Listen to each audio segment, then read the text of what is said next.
माझी मुलगी हे संध्या सुरत गायकवाड मीला 1 तारखेला इथं डिलिव्हरी आणलं होतं. तिथे 1 तारखेला सिजर केलं त्यांना. मग आम्हाला 4थ्या दिवशी 4 तारखेला सुट्टी दिली. तर तिला उलट्या होऊ लागल्या.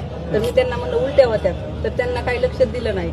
मग इथं डॉक्टरला म्हणलं उलट्या ते म्हणजे पित्त वगैरे झालं असेल तर त्याला बाहेरून गोळ्या दिल्या. बाहेरून गोळ्या घेऊन आले तरी पण त्यांना म्हणलं की अनेक उलट्या होत्या, तुम्ही थोडं लक्ष द्या. तर ते काय म्हणले नाही तुम्हाला सुट्टी झाली म्हणले तुम्ही आपलं जा. तर मी काय म्हणलं सर असं कसं काय. तर ते काय म्हणले तुम्हाला राहायचं असेल तर म्हणले तुमच्या रिक्षावर तुमच्या रिक्षावर. तर मी काय म्हणलं मग तुम्ही डॉक्टर जर रिक्षा घेत नाही तर म्हणलं मी घेऊन जाते.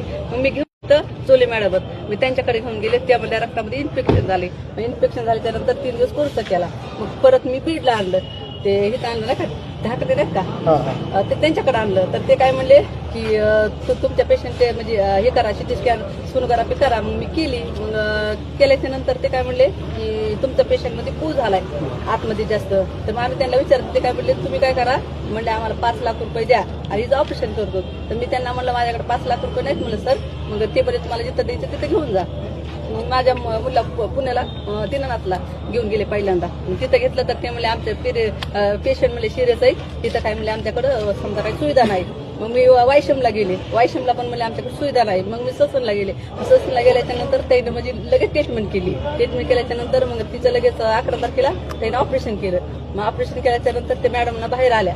मग त्यांना आम्हाला दाखवलं. त्यांनी विचारलं कुठं केलं इथं ऑपरेशन. तर मी त्यांना सांगितलं की आमच्याकडे बीडला रुग्णालयामध्ये. तर ते म्हणले हे डॉक्टर का कोणच म्हणल्या म्हणजे समजा असं करतील मला सोबत. तर त्याला दाखवला व्हिडिओ. तर त्याच्यामध्ये एक कापड होतं आणि हातामध्ये ग्लोव्ज होते म्हणजे ह्याच्यामध्ये पोटामध्ये.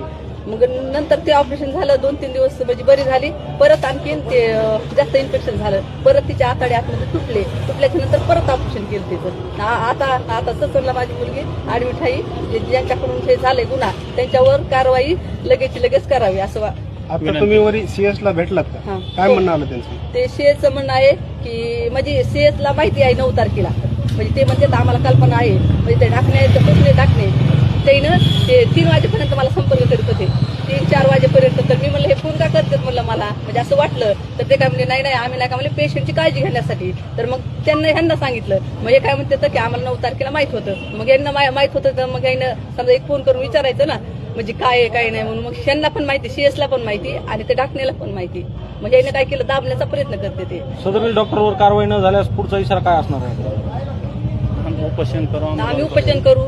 आम्ही म्हणजे इथं आंदोलन छेडू. आम्ही काय पण करायची तयारी. कारण माझ्या मुलीचा जीवनाचा प्रश्न आहे. कारण आज माझी मुलगी तिथं आयुष्यामध्ये आहे. तिचं काहीच करणं नाही. डॉक्टर म्हणते तुमचं नशीब आमचं प्रयत्न चालू आहे. त्याच्यामुळे तात्काळ ह्यांच्या सगळ्यावरच कारवाई